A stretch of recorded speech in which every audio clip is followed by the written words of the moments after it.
كيبور ملتي ميديا برودكشن. أهلا بك يا شهر البركة، مرحب بك يا شهر رمضان. أهلا بك يا شهر العبادة، مرحب بك يا شهر الغفران. باتي باتي ابني جالكسي ورجي سميدة جدا فانغئي هاويجي أفابدي داني غمي وسوء جيني أسنوبه سيئ غرادا لدچه غتو رمضاني منا هنداغئي. أهلا يا دواك ما في قلبي كيس كيبو قولي ربي كانو دورك كم ففاجاني أكمل كفن والكابني دوفني كي دوفا ملكي هندا كابتين دوفي وانغودا سي كيسا هل كان كورنان دوما هل كان كي جالباتي كوما أرغنو غورغودا رحمن تونوف كيني وانغودا ديلوفني أكا كوفني نفني حاكانوف إتير كيفني حاجنوف إتي ملكا إنا أكا ديرنو غنفو ملكي رمضان بيفتو كي غانما آكي كافل غهي آلما. أهلا بك يا شهر البركة، مرحب بك يا شهر رمضان. أهلا بك يا شهر العبادة، مرحب بك يا شهر الغفران. باتي باتي ابني جالكسي ورجي سميدة جدا فانغئي هاويجي أفابدي داني غمي وسوء جيني أسنوبه سيئ غرادا لدچه غتو رمضاني منا هنداغئي. هندو ما فيمنا يا لالا والجباني هفالالا توكم مان هركا والكابني جيرانا وليف مرر فني إيسا كيس يا هلا واجيرو ركنا فقددون انجيرو رحمني بلتي دجرا عرارة أصدما أرشرا باتي كيسا أرغتشوف ملكي إفاجان قبروني راهيمي إبادان فايان الكانسا كجلا جنة النائمي إرفين صداتان إرفو صداتو دلسو جباري إن فقات نبدي مورتس إلهي مكان سغفري. أهلا يا شهر القرآن، أهلا أهلا أهلا يا شهر الكفران، أهلا أهلا أهلا يا شهر التوبة، أهلا أهلا أهلا يا شهر الوحدة، أهلا أهلا أهلا بك يا شهر البركة، مرحب بك يا شهر رمضان. أهلا بك. على شاشمنيت أكاتا أرجتان كناني جاء رمضان كنا حواس مسلمة ولين حالا كناتيني سكنتا إفطارات الساجرة مقالان شاشمني كتيم بيك كم تكيز كيس أمو والكتوما منتاتي في والددينس إدو إتغرسيفمو إدو جالالا إدو توكماتي كنانين بيكمتي كناف توكما كينك أغرسيسوان تيفي أكمر جتان كنا منا منتا غرغرا رادفني أسيت توكما دا ولين سكنتا إفطارا كنا راك ودمني جرا كنا ترماچو كينا فامو غمچو غدانو تدغاميرو مقالو مشاشمني خنا خيست هريان توكو خانين أني بيكو جارتين تيني كابا يدتي جرتي جداني أنغور راري أمير وقاسة دي دراني سنتي ما بيكدا أرانتا نسانهون دبرسي كابسو إلمان كي سنتاسي سنين كابسو إسنتاسي فتنين كابسو وقنسي كي سنتاسي سين جيجيرم نخندو في بياني كابا يدتي جرتي جدامي وقنسي أنغور راري أمسان خيست dhaabbanne waliin salaanne waliin faxaruu ga'uun keenya jijjiirama guddaadha. Jijjiiramni addaa gaarreen qabu baga kanaaf geessan isiniin jechuun barbaada. Lammaffaa kana qofatti hin dhaabbanne arraan tana ilmi keessan muummichi ministeera Dr. Abiy Ahmed waggaa waggaadhaan gizee soomanni dhufe ummata amantaa islaamaatii wajjin mootummaa beeta mangistii keessatti waggaa waggaadhaan fatarani qophees wagga waggaadhaan achi keessatti azaanni ni ba'a wagga waggaadhaan salaanni ni salaatama jijjiiramni addaa gaarreen qabu kana.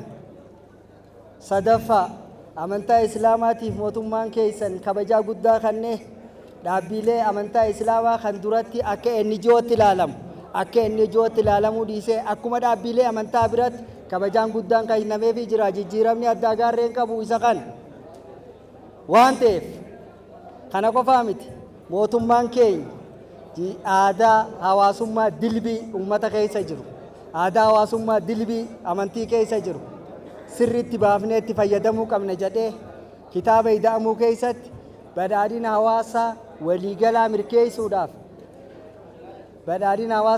milkeessuudhaaf dilbii hawaasummaa ummata keessa jiru itti fayyadamuu qaba. Dilbiin fayyadamu san keessaa tokko dilbiiwwan biyya teenya keessa jiran wal kabajuu amantaa wal danda'uu amantaadha.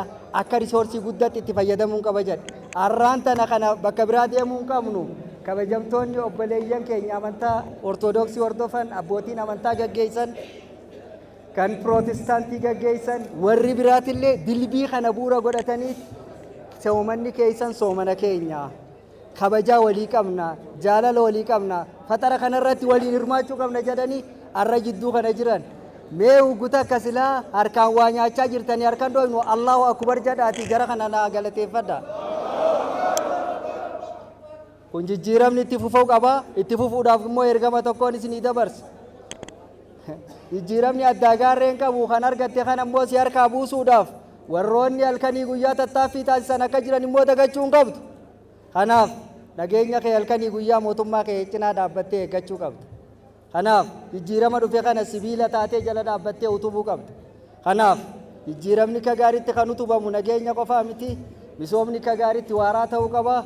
Misoomni ka gaariitti akka milkaa'u keessatti qooda fudhachuu qabdu. Kanaaf dilbii isin keessa jiru fudhannee buusaa gonofaa jennee akka gaariitti baafnee jirra. Buusaan gonofaa sun hiyyeessa gargaari kan jedhu kanuma qaaliinii dabarse sana riyaalaayis gochuudhaaf waan qophaa'ee fi aadaa uummata keenya keessa jirtudha. Kanaaf hiyyeessa cinaa dhaabbattanii hiyyeessa gargaaruu misooma keessan cinaa dhaabbattanii magaalaa keessan bareeffachuu hunda ol immoo nageenya amansiisaa irra akka dhufu halkanii guyyaa hojjechuu wal kabajaan amantaa amma jiru kun cimee akka itti fufu gochuu fi qilleensi jidduu keessan akka hin seenne halkanii guyyaa dhaabbattanii akka hojjettan ergaa gabaabaa kana isinii dabarsuudhaaf haftira gaarii akka isinii ta'uu nawwaa galatooma. Assalaamu alaykum wa rahmatullaahi wa barakaatuh.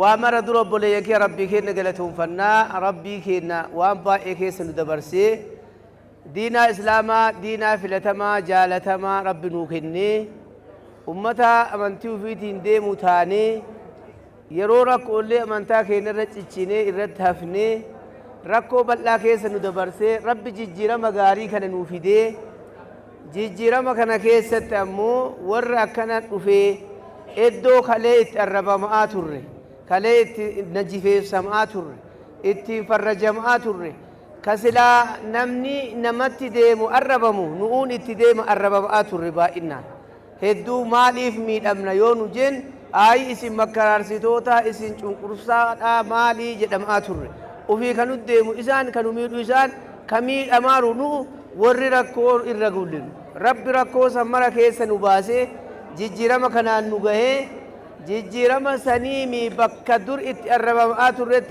مقار ربي كينا أكنا فارفمون غلط ربيتي أكاسف أمو باتي رمضانا باتي الفاتو كيسا ساعتي كنا كيسا والجيني شكري بكا كنا فاكاتو ناقل جتاني الحمد لله رب العالمين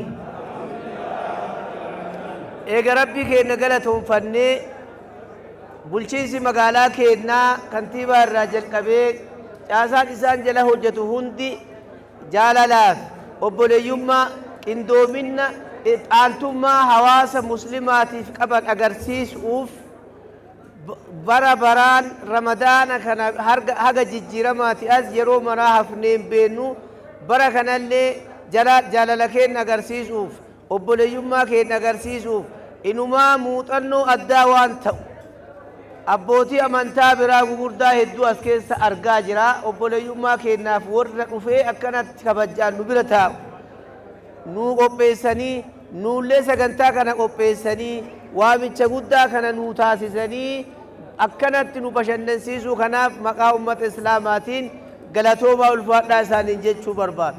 Ittaansuudhaan kabajamtoota keessummoota keenyaa kabajjamoo kantiibaa kennaatii fi hooggantoota caasaa mootummaa sadarkaan jirtan akkasuma immoo hooggantoota godina keessatti obboleessa keenya obbo Ahmad irraa jalqabee caasaa isaanii ka'asitti waliin jirtan sa'aatiin duubaan salaata waan ta'eef isinii gabaabsaadha jechuudha. Hundinuu maqaa waamamee irratti naa fudhattanii warri guyyaa hadhaa asitti wal geenne baga guyyaa hadhaa guyyaa jaalalaa kanaa wal geenne jenna. Itti aansuudhaan nuti ummanni islaamaa ummata waada'aatii ummata tokkummaatii ummata waan kalee jedhaa ture beeku kanaaf mootummaa kaleessaa hin beektan rakkoo keessa dabarre dhaloota keenya keessa nu agarre fageenyan qabuu quba qabna waan kaleessa sirna wayyaanee keessa nurra ta'e dheengadda sirnoota kaawwan keessa nurra ta'e dagachuun hin barbaachisu jijjiirama kana rabbiin nuu fide wareegama guddaan argamee jira nullee akka abbootii amantiitti imaamni keenya itti miidhamee ulamaani keenya itti arrabsamee itti hidhamee areenni keenya nurraa quunca'ee jijjiiramni kun dhufe akka oromummaattis akka amantiittis ifaajee guddaa qaba. Ifaajee arganne kan ammoo nullee tokkummaa keenyaan cimsuun wal cinaa hiriiruun warra keenya ka akkanatti nu kabajju kana nullee kabajjinee waliin deemuun baay'ee barbaachisaadha jechuun.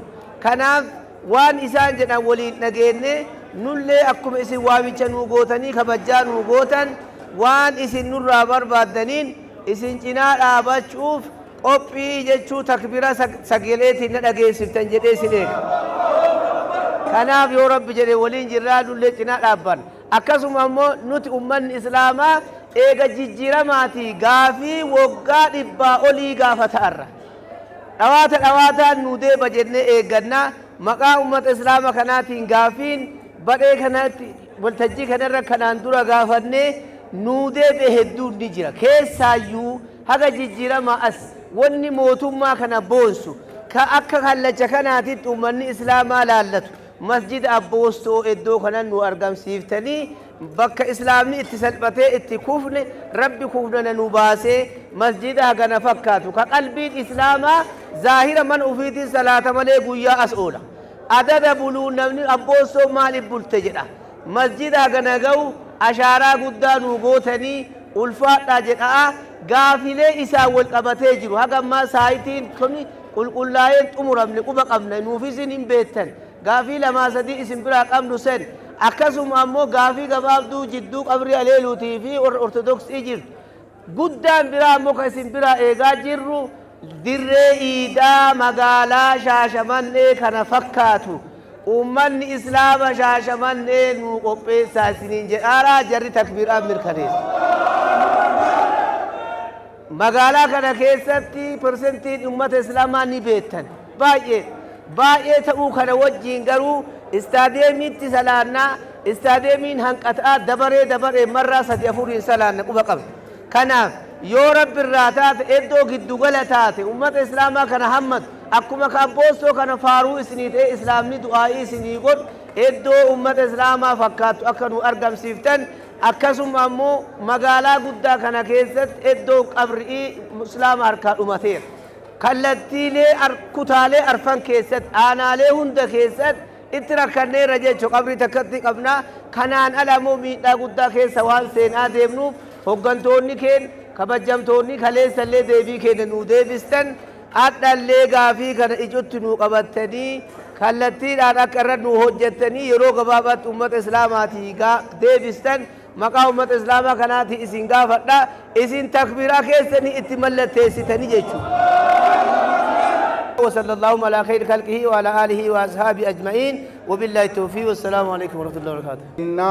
كأمني كين وجاجها تماول حواتوري بيا غافسي ددف فتني أمة مسلماتي akka kennitan jedhanii waadaa gaafas nu galanii har'a ummanni islaamaa gammachuu kanan jenne ka yeroo abboostoo yaadannu shimallis abdiisaa yaadannu iddoon sun akka iftaarri tun tana nu qaabsifne mee yeroo tokko galata isaanii takbiiraadhaan ittiin naagayaame obbo shimallis abdiisaa Allahu akbar akkasumaan kabajamoon kantiibaa magaalaa keennaatii fi bulchiinsa godina Arsii Lixaallee nu ladda dhaabatanii waa hedduu waan dhufellee waan lufullee wanni gale hundu walumaa wajjiin deemaarraa nageenya keenyas walii wajjiin eeggatuudhaaf biyya teenyallee misoomsuudhaan akka adhatti argitan bareedduma teessuma akkana bareedu ka warra jannataa fakkaatu teessuma warra jannataa fakkaatu ka jaalala amantaa jechuun aslimaa jaalala waan qalbii irraa dhufe jaalala keenya mul'isu akkana waliin teenne mee gammachuu kana takbiiraan naa mul'isa. Allahu akbar. warri har'a wal nu geessanii akkana gammachuu kana addunyaadhaan nu mul'isan rabbi isaan haa gammachiisu. bulchiinsa keenya ka magaala Shaashamannee waan adda nu hujan kana gammachuu seenaan isaan dubbatu rabbi isaanii haa godhu. guyyaa har'aa gaafii dhimmi islaama magaalaa keenyaa gaafate ka isaan bira kaa'ate ka iddoo awwaalaati iddoo akkasuma iidaallee isallee akkuma gaafa abboostu arganna jedhee abdii irraa qabna. saayit pilaaniin dalagamaaru ka biyya keenya magaalaa keenya kana keessa tilmaama keessa galchanii waan nu gaafanne san nuu mirkaneessan jennee abdii irraa qabna. mee takbiiraan naa mul'isa. Allahu akbar. ulfaadhaa galatooma waggaa waggaan rabbi waliin nu haa deebisu jedha. wassalaamu alaikum warahmatullahi wabarakaatu. maqaan kiyya Malaaka ምህረት ቆሞስ አባ ወልደ ዮሐንስ ታዬ jedhama. Anis akkuma beekamu ji'a Ramadaanaa ji'a sooma muslimaa waliin ta'uudhaan akkuma waliin jiraan jaalalaan walii ta'uudhaan kabajuu iddoo kanatti affeeramee dhufeera.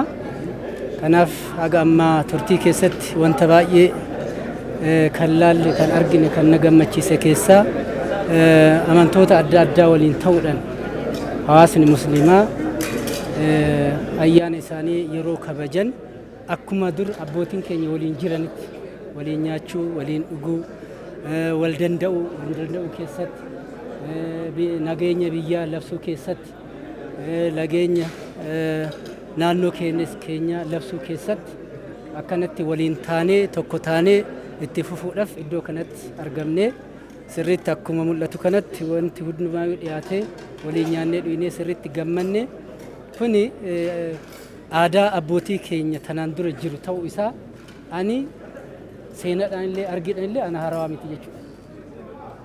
Abbaan kiyya akka dhugaa rabbi yoo ta'e akkanatti saba musliimaa yeroo ji'a Ramadaana keessa yaamee nyaachisanii qopheessanii yeroo isaan salaatanii raawwataniin booda kanatti gaggeessaa turan anamme isa arguu kiyyaa fi seenaa tanaan dura turee fi har'a keessa ooluu keessatti gammadee baga gammaddan jedha ummata hawaasa muslimatiin baga gammaddan.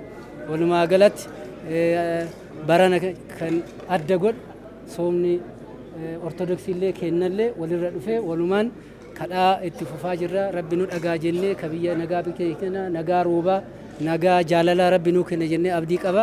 galatooma ulfaadha. Mulgeetaan jedhama. Kan irraa dhufee waldaa warra wangeelaa kan Yesuus biiftuu Shaashamannee. Dhugaa dubbachuudhaaf jalqaba ayyaana aftarii Ramadaanaan ayyaana warra musliimotaan baga nagaan ittiin isin ga'e jecha ayyaanni aadeeffannaan magaalaa Shaashamannee keessatti arginu waan ajaa'ibaati. Akkuma kaleessa beekamu wantoonni baay'een akka magaalaa keenyaatti tokkummaa kan hin barbaanne baay'een akka namoonni walitti dhufne amantaan akka walitti dhufne kan godhan dhiibbaa gurguddaan sirnoota kanaan dura darban keessa gaggeeffamaa ture baay'eetu jira. Amma garuu sirna ammaa keessatti kun jijjiirame akkasittiidhaan qaamoleen mootummaa miti mootummaan akkasumas immoo dhaabbileen amantaa garaagaraa ayyaana kana irratti tokkummaadhaan magaalaa keenya keessatti sanayyuu bulchiinsa magaalaa keenyaa keessatti tokkummaadhaan ayyaana kana walitti dabarsuu keenyaa fi gammachuu guddaatu nutti dhaga'amaa jechuudha. Kanaaf gara fuulduraattis immoo akkuma kana tokkummaan kun jabaatee itti fufee sabummaadhaan afaaniin utuu waliin qoodin amantaadhaan utuu waliin qoodin tokkummaadhaan wal bira dhaabachuudhaan nagaa biyya keenyaallee tiksuudhaan tokkummaa keenya yoo mirkaneessine gammachuu guddaan kan natti dhaga'amu ta'uusaaf magaalaa keenya keessatti kun moo'icha guddaa fi moo'icha olaanaa jedheen ergaa koo dabarsuu barbaada. galatooma. Keeboor Multimedia Production.